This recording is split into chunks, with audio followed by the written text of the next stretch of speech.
Hi students, today we are starting with our next topic, that is biomacromolecule. Biomacromolecules are larger in size, higher molecular weight, molecules 10,000 Dalton.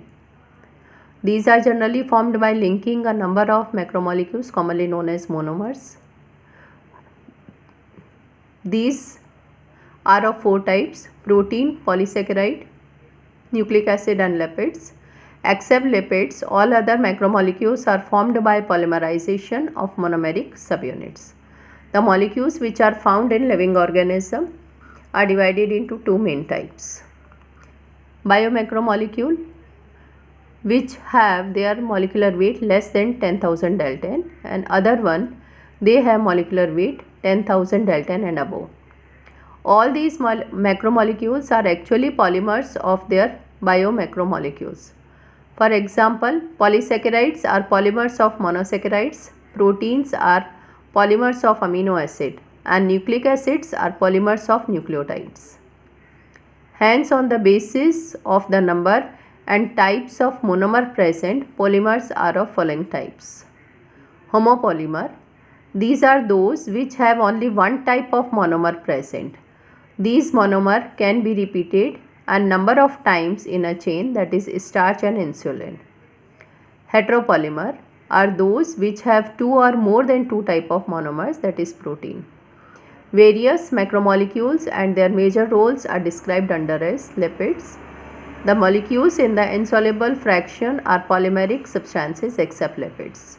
Although lipids have their molecular weight not exceeding about 800 Dalton, but still it comes under acid insoluble fraction, that is biomacromolecular category. This happens because these all are smaller molecular weight compounds and are present not only as such but also arranged in structure like cell membrane and other membranes.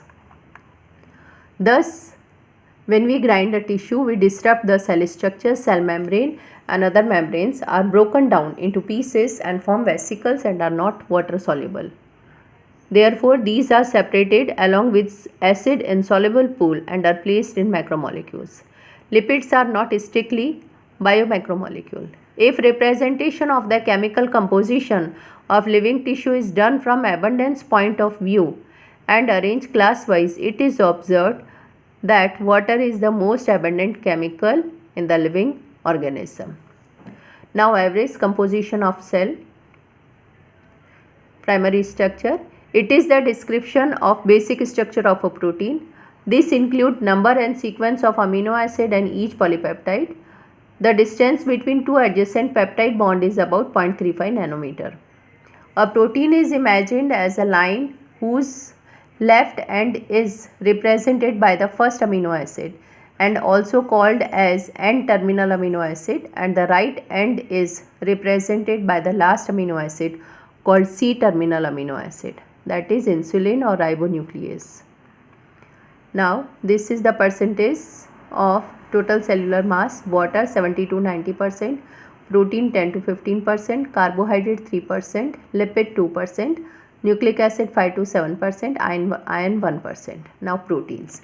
These are the most important and abundant intracellular organic biomolecules.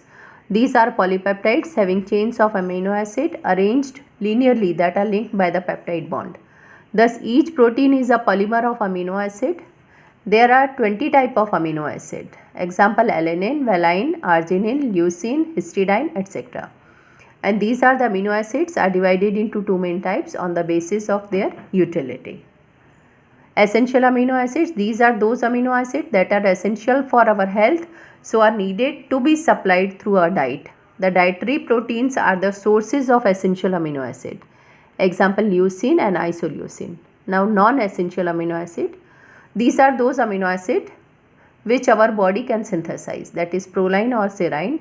Human adults require an additional essential amino acid named threonine, while children need two more, arginine and histidine. These are called semi-essential amino acid. Now, structure of protein. Proteins are heteropolymers containing strings of amino acid. Biologists describe the protein structure at four different levels, that is primary, secondary, tertiary and quaternary. Now, this is the primary structure of protein, as you can see. This is CH2, CH, NH, NH, CH, CHO. Now again here CH2CH, CO, HN. As you can see, this is a similar structure. Then again HN, NH, CO, CH2, and here it is pentagon structure with OH and CH2CH. Again here CH, CH2, CH2, CH2, COOH. In this manner, this will be serine, cysteine, tyrosine and glutamic acid. This is the primary structure of protein. Today, whatever I have taught you, I am sending you its PDF. Thank you.